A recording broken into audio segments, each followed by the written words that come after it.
Hit it. We're back with another episode of the Here's the Deal podcast, the Max Baker Jr. story, and we had every intention of starting off the last episode discussing this show because it is such a legendary show. It's a real cool show. It's a really big damn deal that not only did the Rangers finally win the World Series, Rangers! But you guys being a part of it and the fabulous Baker boys being a part of so many events at Ranger Stadium and with that organization to be a part of a World Series winning team. But there's something that huge deal. Something that I totally left out. What, the employees were on TV? No, not at all. Oh. From the bottom of my heart to everything you've done for me, to every time you picked up the phone and hired my company to work, none of this would have been made possible if it wasn't for Danny Miller of Miller Pro Audio and Eagle AV in Texas. I want to thank you from the bottom of my heart, Danny Miller, for we've went a long ways together. And the things that you have allowed me to do, as well as be part of, and figure it out with you on the fly, is legendary and lifelong for me. And I know this isn't the end of it, but I have to take the time to thank you for allowing me and picking my team to work. And if any of you people out there do production, need touring sound, whatever, Eagle AV in Texas and Miller Pro Audio in Oklahoma City, Oklahoma is your first choice. They won't do you wrong, and they're badass. Outstanding people, and the techs are all knowledgeable. I mean, we've been working with Danny for a long time. I've never heard of him. Listen, he probably did this show. He did. MPA? He did do this show. MPA? Miller Pro Audio? Anybody who's ever been to a concert or any band that has ever toured through Oklahoma, they know what Omega's monitors and speakers are. And those were built and developed and designed by Danny Miller. And the south side of Oklahoma City. Dude, the guy is a legend. It's his sound system in the Diamond. That's one he built? Absolutely. Well, I'll be damned. That's why it's got a vibe to it. Hell, Danny's been putting sound in there for, well, we've been using him for. Listen, I've been using him since we started concerts, you know. He'd get mad at me. He a country guy, Great Divide. Remember they had that little warehouse over there off of Meridian? Him and Robin shared a warehouse.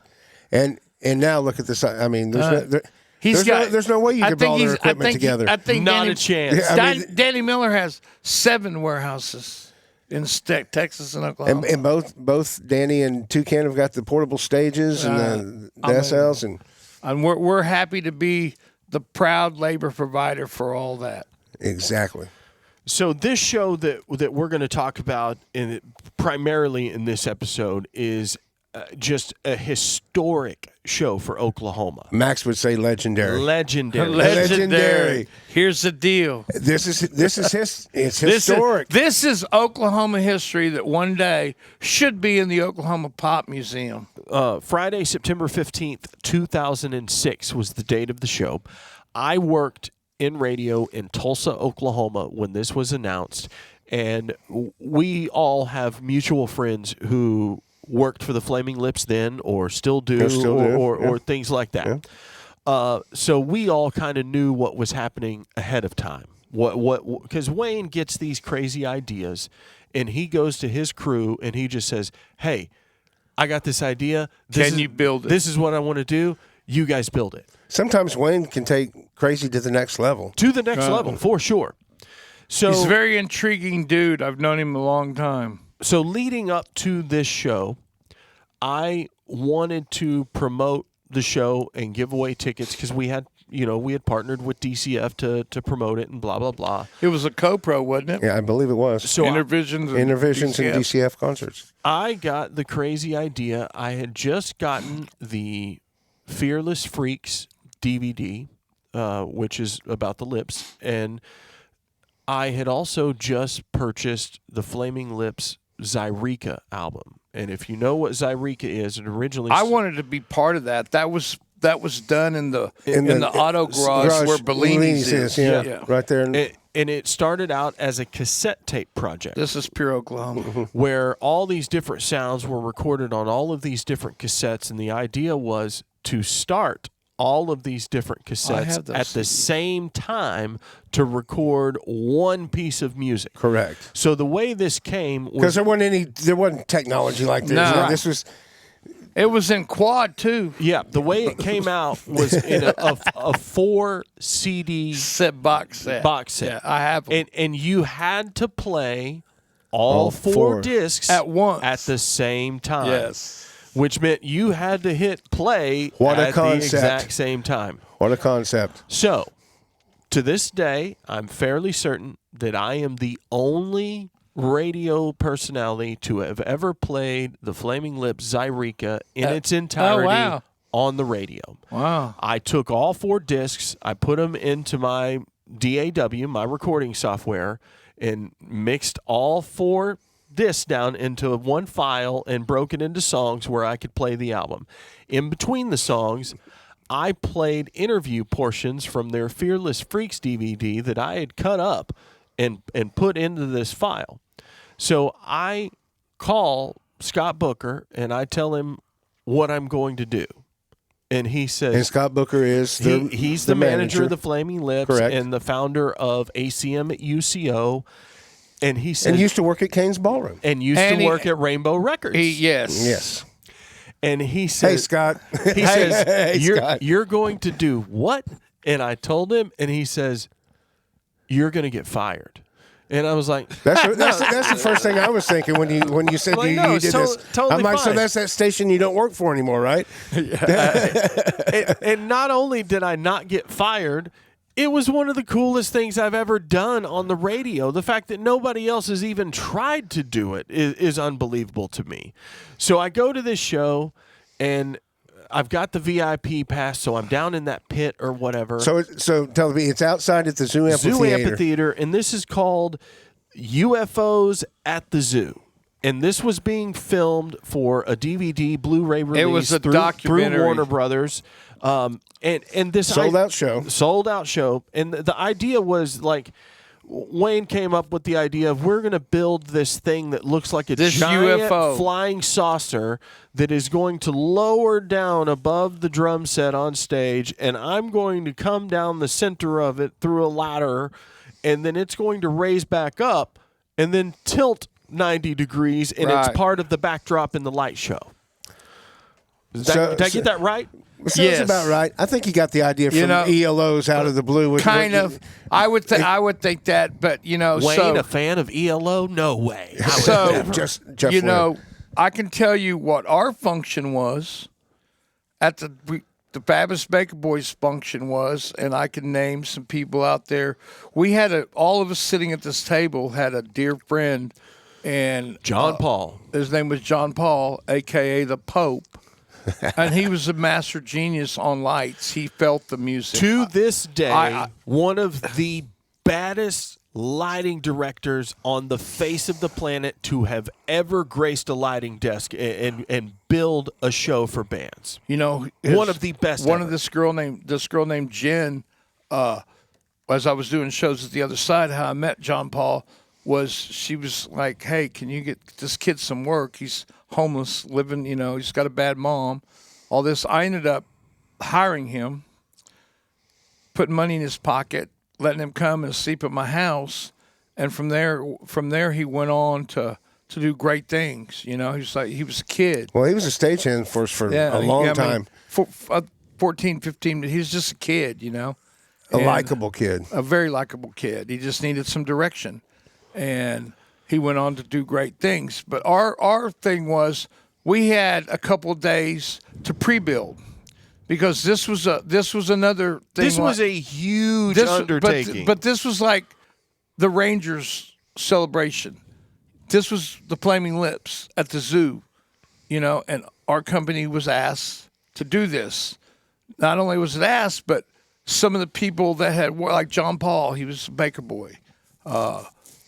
Ben. I think Ben was on that tour too, or not. No, he joined the Lips after that, but he may have been working for Miller or for Toucan at the time. You know, Miller Pro Audio was the sound, Toucan Lighting was the lights, and then whatever. Because Caleb Lynyrd was John Paul's tech. Okay. And then there was somebody else from Miller Toucan who was on that tour. Well, there was, what's the guy's name? Furry. Who? Not Furry. Terry. Terry Birdsley? Yeah. I think he was a rigger. Terry Birds. Oh, that's before he was doing the pyro. Yeah. Yeah. Yeah. And through Robin. And so anyway, and Higgins was out there. Yeah, Higgins, Higgins, Zach was on our team. Sean McGillicuddy was the Damon was there. Damon Moore was there. Sean was the crew chief. I forget. Austin Barham, I think, was there. Yeah. Clint Morris. The old crew. The OGs. the OGs of the Baker Boys. Clint Daly. Yep. And so with those kids. I call them kids, but with that team, they were World Series champions. You could get some shit I done. got a lot of shit done, and this was building I want up you to be a guys big to show, know too. that if you hear this, all of you that were there that I just mentioned, I love each and every one of you with the bottom of my heart. They're all great people. And, So how many days did it take you to pre-build so this show? we built for 2, just slow building, but where it got funky was, and Wayne was right there with us. He was the he was director of what was going down, and this is when I found out he has a total love for duct tape. And I had never in my life ever seen, like John Paul said, showed me his on the road duct tape of every color, everything, and basically all those pieces that are on that were that UFO and all that. It wasn't glued together. It wasn't bolted together. It was duct tape together. Was it gaff tape or duct tape? Duct tape, bro. Duck. Not gaff, duck. And so I'd seen one time when his wife had a dress. No, she built him a jacket, a suit jacket that was made out of duct tape. Yep. But anyway, back to this show. So, we're building it, and it's cameras are everywhere. You don't really think anything about it at all, other than we're doing the Lips at the Zoo Amphitheater, and this is going to be badass. Well, there was something starting to build. Right. Whenever something big is getting ready to happen, and you're building the event or whatever, sometimes you can feel this. You can feel the energy. Everybody was in good spirits. Yoshimi Battles the Pink Robots had been out for a couple of years and had become their biggest record. Yeah, it had really made a resurgence Correct. for the Flaming Lips career. Correct.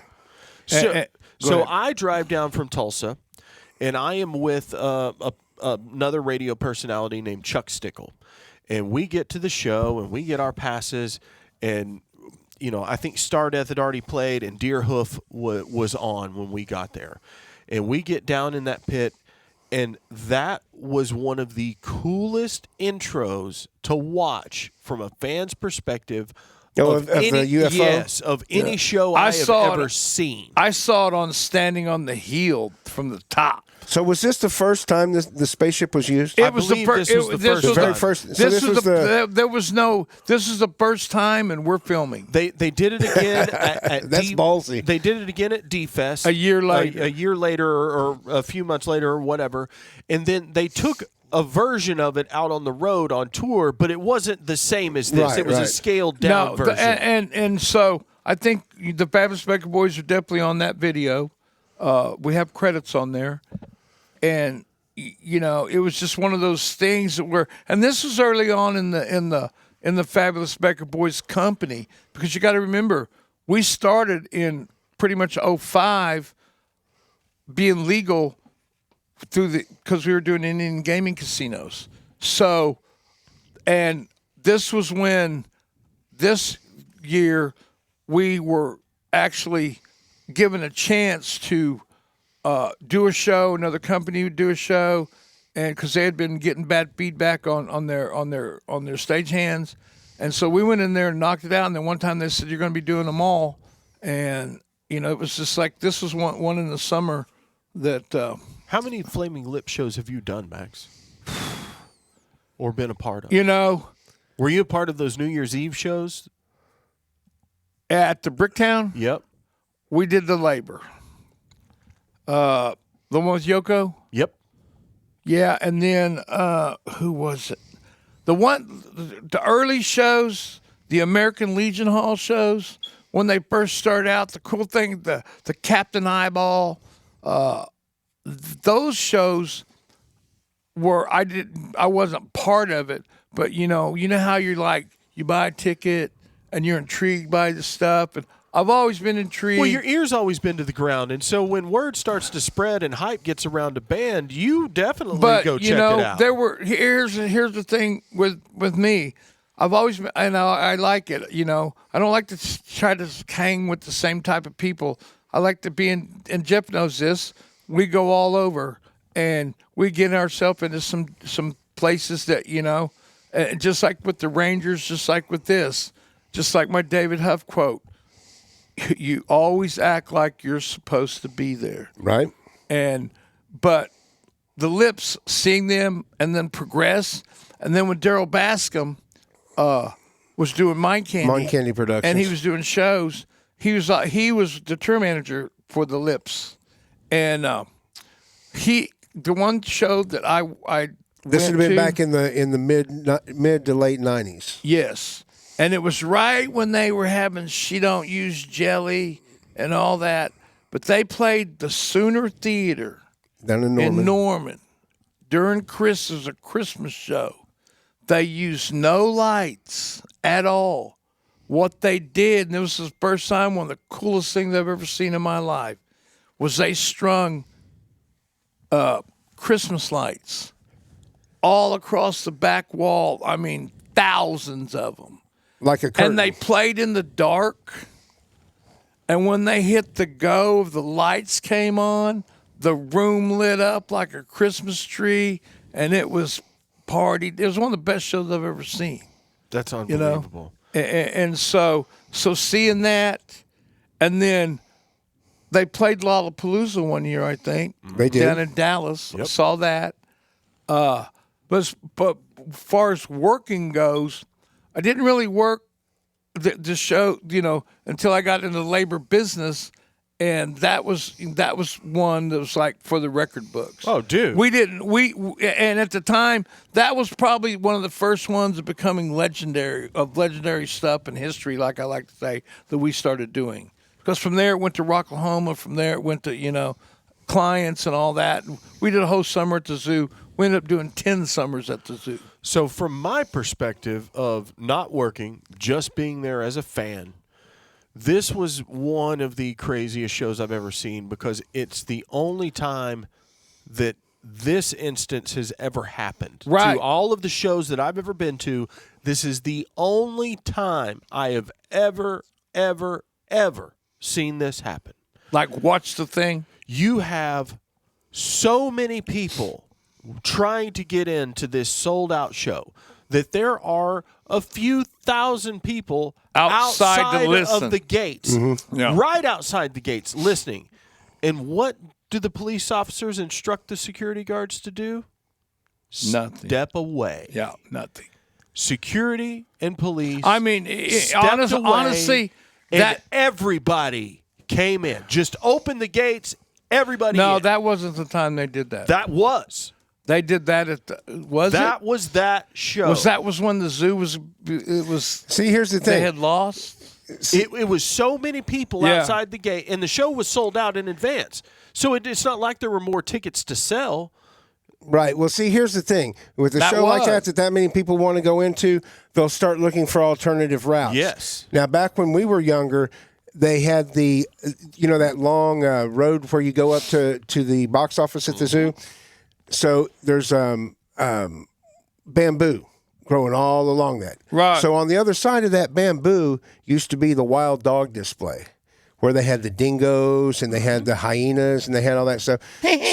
So a girl, she was drunk, right, and crawled over the What are you doing? Oh, stop. It's been kind of late today. We should have been doing that all along. So she crawled over the fence and ended up in the wild dog exhibit and ended up getting bit. Chewed. Yeah. Got her ass chewed off. So they know you can't, with all that on the other side of it, just on the other side of a chain link fence, you can't have people looking for ulterior ways to get in there. But the fire marshal ain't going to let you just pack the place full but either. They did. They did. Yeah. They did. They did. You know, I mean, but like, Josh, have you ever been to a show where everybody just we says, couldn't move? Olay, everybody in. Yeah, you couldn't move. Where they crashed the gates? Nope. You know, but back to this too, on the Flaming Lips, and later on, you know, we used to go when Alan was working for me at Choice Music. He was in that little scene. Absolutely, you know? And he was. so he was friends with them. Scene. So when they would do Christmas parties and things like that, I would go with Alan and them, and just, you know, I mean, and I'll never forget. There was Basile Coppola's, one of the greatest guitars ever, the Fortune Tellers. He was in the Reverb Brothers. Right. He was with Alan and the Reverb Brothers. But I'll never forget one time, him and Wayne came together just rolling through at the Tower when we had it and wanted to see Nile. They wanted to see death metal. You know, just, you look at those two dudes like, you guys are, you want to, but it wasn't, and like that, like Basile would talk, he'd come into the shop and talk metal with me. He loved the music, you know, and he supported it from afar. But what he liked was all the musicianship in it, you know, picking out the this guy's a great guitar player, you know, and all that while he's kicking the blues. But that, just those kind of things, and just, you know, Wayne, to me, Wayne's definitely a rock god.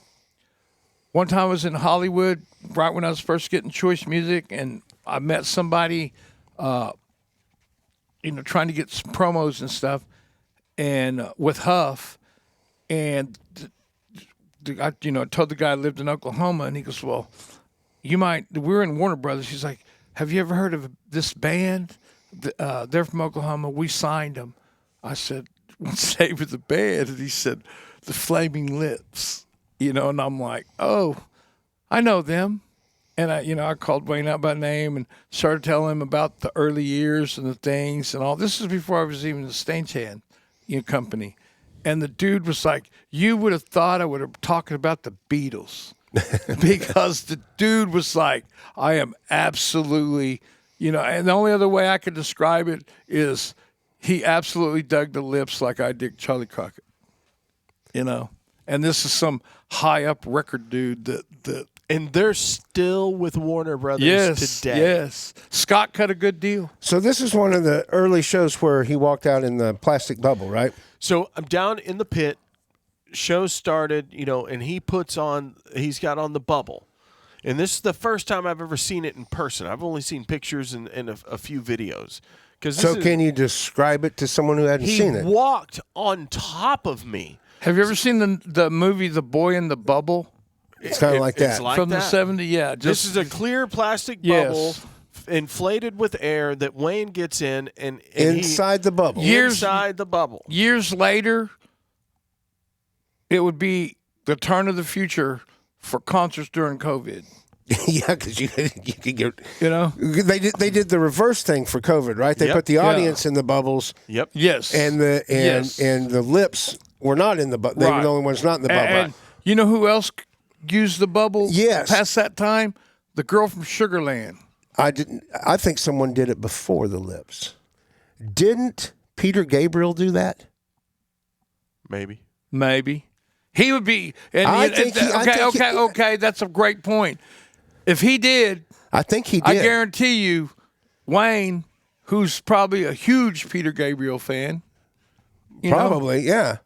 Because a lot of their ideas are from the 70s and his growing up. And he's, like I said, he's an intrigued dude. Well, Peter Gabriel's kind of like Wayne. He'll go out there and do some odd things. Remember when Wayne did the duet with Miley Cyrus? Yes. And she had on the what was it? aluminum She used to hang out foil. in Oklahoma City all the time. She had that aluminum foil They dress. were buddies. You know, I mean, because all the techs that I knew met her at the warehouse. Yeah, right. So you know that Caleb's under that dress, right? Yeah. So have you seen that? What? So when they do the live performance and they do a Beatles song, and it's Miley and Wayne, and they're in this aluminum foil dress. Okay, this is the only way I can really say, and it goes way out in the room. So Caleb, that we know, is underneath the dress because they want the dress to be waving in the wind, but aluminum foil doesn't wave. So Caleb's under there doing this to like making fluffy things underneath the dress to try to make it move throughout the whole thing. So if you ever watch that video, it is really funny because we know Caleb, and we know Caleb's under that dress with Wayne and Miley. Maybe Miley, will you get me some flowers? Wow. Wow. I'm impressed you even know that song. Wow. Hey, I like it. You just took me off guard. Hey, you know what? That's what I do. All right, so speaking of Miley Cyrus, this next show, she wasn't on that next Tuesday, show. September 19th, Gigantor. Yeah, that was at a the few days CFP. later. Well, I remember that day. 4 days later. And guess what? how's that a segue? Miley wasn't in any of those bands. No. No, but I can tell you about that. Well, turn back to it. I can tell you a band about that didn't play. Megadeth. Yes, did they've not never play. played the Zoo. Because it was Megadeth, Opeth, Lamb of God, Arch It wasn't Enemy, Megadeth because Overkill, and Overkill. Sin Yeah, City? Megadeth didn't play. But that's who was on the Did it Gigantic storm? tour. Is that what it was? Rain came? Sort at the end. That's like the second or third time that storms came when they both played there. Second time with Gigantor, or it happened at least 2 times. Uh-huh. So after that, September 20th, 2006, Bullet for My Valentine, Escape the Fate, and Drop Dead Gorgeous at the Diamond Ballroom.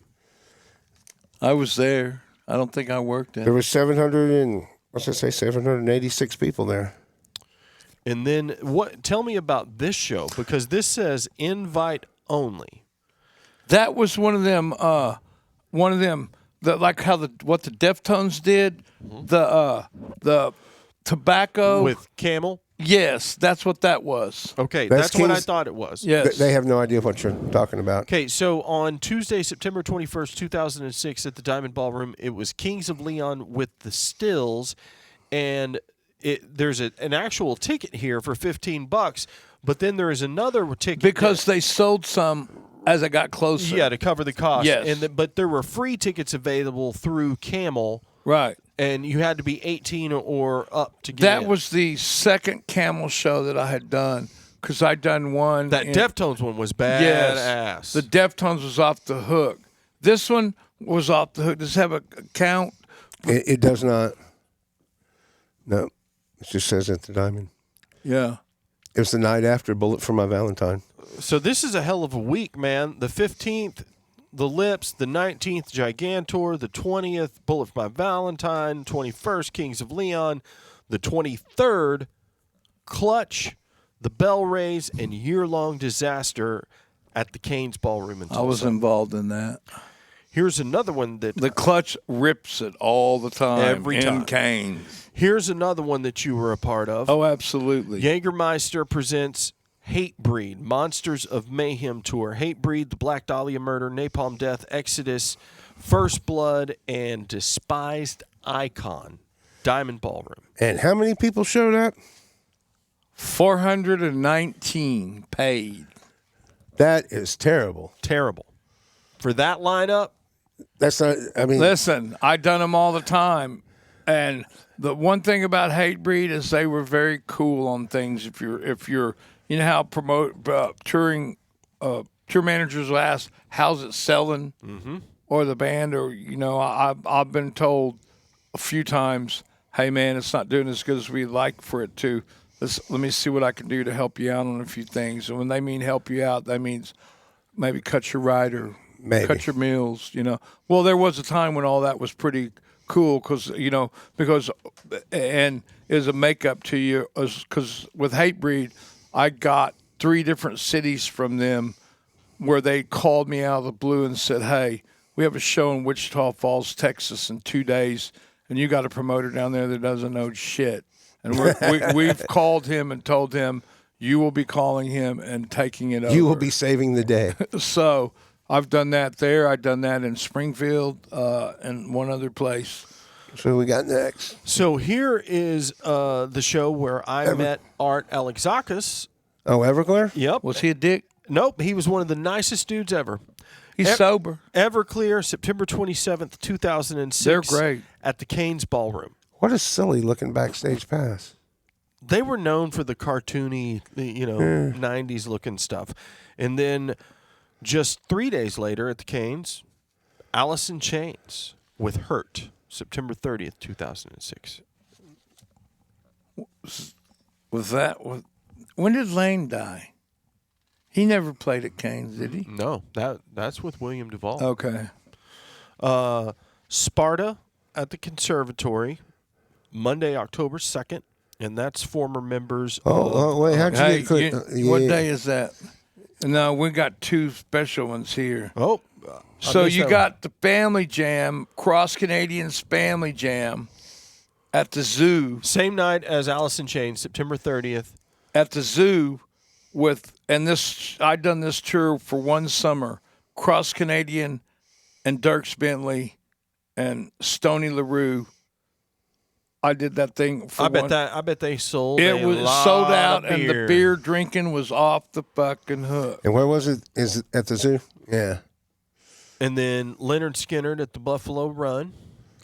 So that one was that's the one I was there, and this was the first time we'd ever done Skynyrd. Is that the one where the stuff broke? What had happened was on the 29th we had done Skynyrd in Durant at their rodeo arena at the time, and we had to pull an all-nighter and drive from Durant. Like we were touring like the bands. We went from Durant to Miami, but what we had did was we had preset Miami to where all we had to do was raise the roof and put the sound on. Hey, Josh, when he says raise the roof. Oh my gosh. We had to and we preset that. So then we drove to Durant and did the show because the sound and lights were coming from Durant to Miami. So we did that. We wake up that morning and you got 2 grumpy. The sound man was grumpy, the sound guy, and the stage tech of the stage was grumpy, and they were arguing about what one guy wanted to raise the roof, and we were strapping it down, but the sound man was a dick that morning, and he wanted to raise the sound, and so they couldn't find a happy medium. So the sound guy raises the sound, and the stage in the back is not strapped down, so it tips the stage. Oh, wow. And I'd been up all night. Okay, so Max, I was at this show, and when I arrived, it was full-blown chaos. Absolutely. Mayhem. I have never seen the Baker Boys at the time, your crew, they were cool as a fan. It did not matter how stressful the situation, the job was getting done, and everybody was getting there. So I get there, and every single one of these dudes look like they have been to war. They had. And I had no idea what was going on, but what I was told is that there was a gust of wind that snapped one of the support legs. I am just now finding out that it was the sound being raised. You heard the hidden story. So what happened? 2 people argued. The stage tipped. The sound went up. You couldn't move it. It had to sit there. It became, what do you call it? Some kind of scene. But fucking disaster is what it was. And so I'd been, like I said, I'd been running on nothing. And then the Skynyrd guy, me and him would argue. Steve Adors, I love him to death. He's passed away, but he was a mentor. And so we're sitting there thinking what we're going to do. And Brad White, and me at the time also had a company called CEU. It was his, and we merged together. And so we come up with this idea, and of course we had to call Toucan and tell them what the deal was, because it was their stage and their techs, and we were we had a lot of money on the line, and we were at a casino, and once again it's one of those shows, and it's in chaos to where if you make it out of this one, you may not never be coming back. If this hadn't happened, it could have changed the trajectory of live entertainment in casinos forever. It would have changed the idea of I wouldn't sit here be talking to you. You're right. So anyway, what happened was, and at that time, money didn't become an object. It was it's show business. You got problems that are showstoppers, and you got problems that no matter what you think, they can be fixed. And so what we did was... There's very few showstoppers. Yeah. We figured out a way to get 2 cranes on a Saturday, drive from wherever, and they're not cheap. Springfield, Missouri is where they came from. And they drove, and they got there like, at 3 o'clock or whatever, and the doors were at 7, some crazy. Put those cranes on it, held that stage up. We got it all loaded, got it all done, did the show. The show went off without a hitch, but nobody today knows that it wasn't a gust of wind. I mean, you don't understand. I am on cloud 9 right now, just like blown away. And then once again, the super team of the Baker Boys 2006, most all the ones that I named before, Sean, Zach, Clint, Ben, Austin, Zach Higgins, and a few others, pulled it off. And when the show was over, everybody's done. And plus, too, think about this. We were in Miami, Oklahoma. The first time Lynyrd Skynyrd had played Miami, Oklahoma. The people that died in the plane crash, Steve and Cassie Gaines, were from Miami, Oklahoma. So to have a tip stage and craziness going on was... Is that when they did the statue? Huh? Is that when they had the statue? They also had a statue unveiling where they they named that park down there in Miami, Steve Gaines Park. After Steve and Cassie. And, but when they left and the show was over and it was time for us to load it out, the middle truss broke and fell to the ground. Sure it did. So, dodged a bullet, made a little history. Dodged a truss. That's, wow. Ta-da. It's crazy to me to think that Steve Gaines' one solo record didn't come out until 1988. Wow. He died in 1977, but it came out 11 years later on MCA. And Josh, I don't know if you know this or not. There is a cover of Curtis Mayfield's "It's All Right" on it. Wow. And he kills it. Kills it. What's the name of the album? What is it called? One in the Sun. Here's the thing. Skynyrd had become kind of stale during that time, and I think he was very... Well, it was 10 years before they... But they had...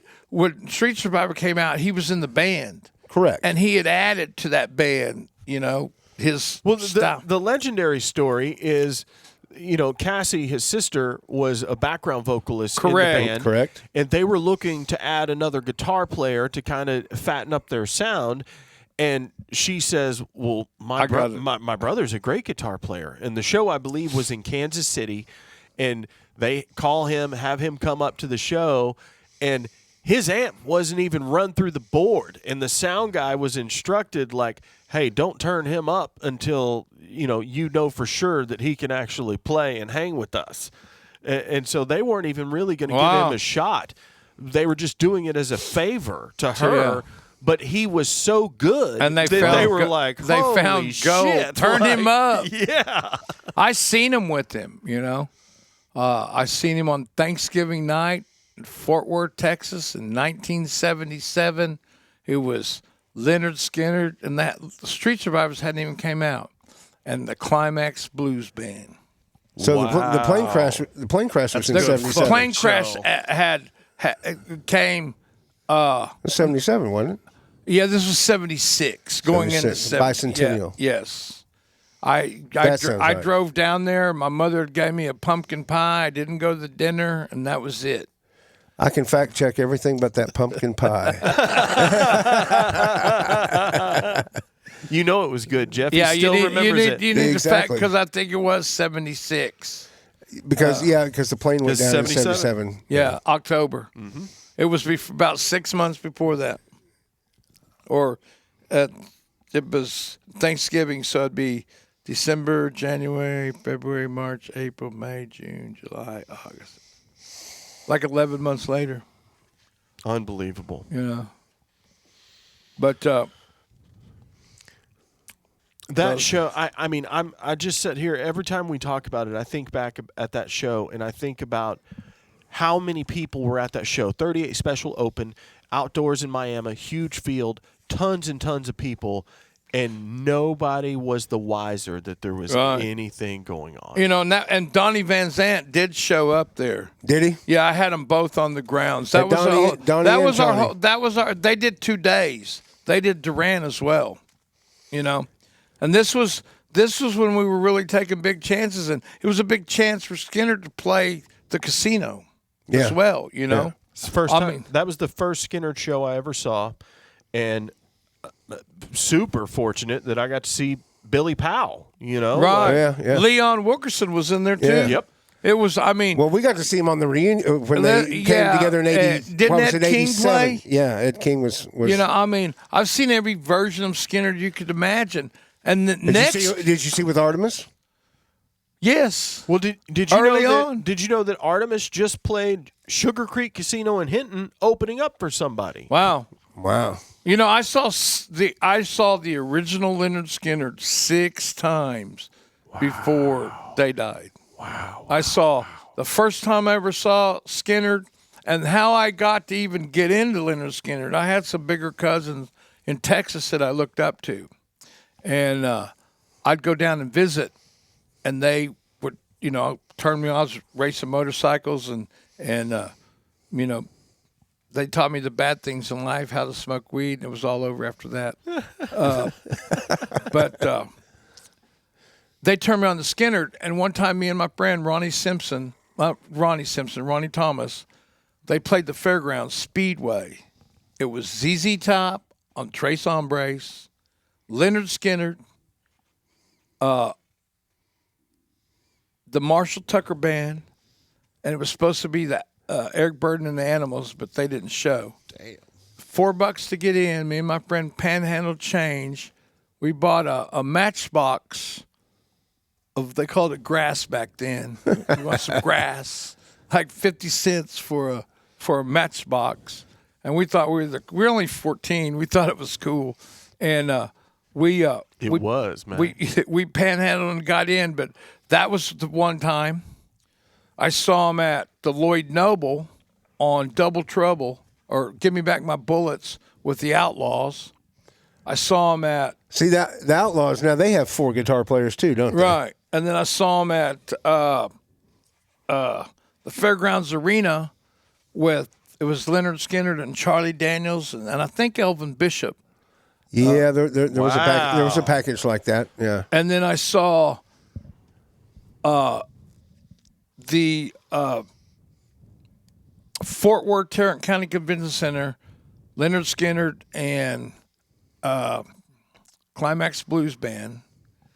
And then I saw him in Tulsa at the Tulsa Speedway or Tulsa Fairgrounds, Willie's Picnic.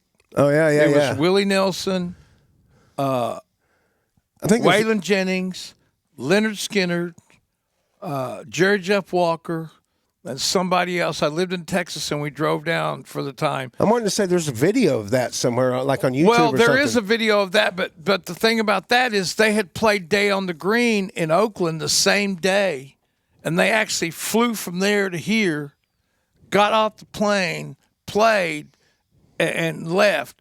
All I remember and my cousins, I went with my cousins, and in Texas you could buy 6 Point beer. So we bought these big ass ice chests, right, and filled them full of 6 Point beer. And back then, you could take ice chests in. right. You could use them to stand on. You could take ice chests in. Didn't matter what you had in it.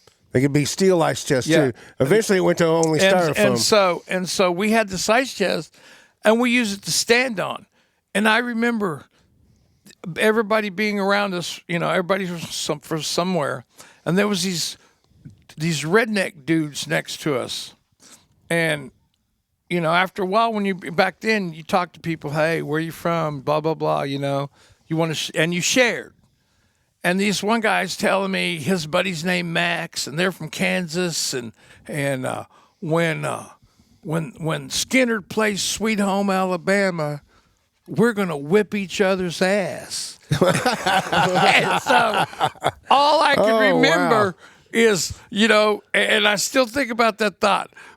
And when I hear Sweet Home, these guys were all friends. But when that song started, they were like fucking throwing down on one another the whole song. And then it was over. Max, you met the inventors of the mosh pit at a Lynyrd Skynyrd show in 1976. So, was it 76? We're Skynyrd. This is Freebird. You guys open up the circle pit. Let's go. No, it had to be 76. It had to be 76. Yeah. Because it was 77 because I was 17 and just got out of high school. Well, then it must have been early in the year. Yeah, it was in July. I always thought What's That Smell was about weed. It's about the B.O. in the circle pit. Right. I had no idea. It's also not about weed. Oh.